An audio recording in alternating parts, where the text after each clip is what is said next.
¿Te animarías a hacer un top N de tus guitarristas favoritos de blues? Rápido, mis guitarristas favoritos de blues. Buddy Guy, en primerísimo lugar Buddy Guy.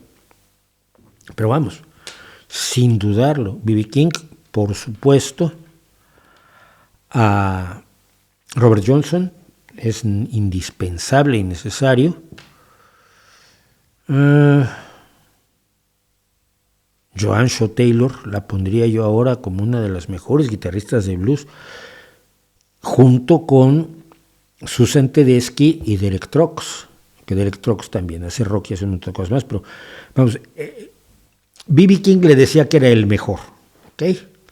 Stevie Ray Vaughan, absolutamente, sin duda alguna, Stevie Ray Vaughan tendría que estar en esa lista.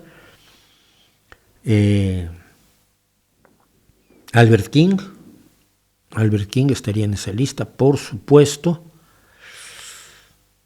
Y ese es el top que se me ocurre en este momento. Seguramente se me está yendo alguno que sea enormemente importante.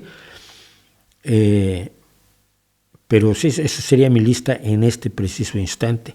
Y quizás en este momento, es que cada vez que la oigo me asombra más, Laura Chávez, que está tocando con Vanessa Collier y que no tiene proyectos de independizarse, de hacer un disco ella sola, ni de mucho menos. Acabo de ver una entrevista con ella donde se rehúsa. Es muy tímida Laura Chávez, pero madre mía, con esa Fender Stratocaster roja toda golpeada, hace maravillas. Y precisamente hoy hay un solo de B.B. King, lo puse en Twitter.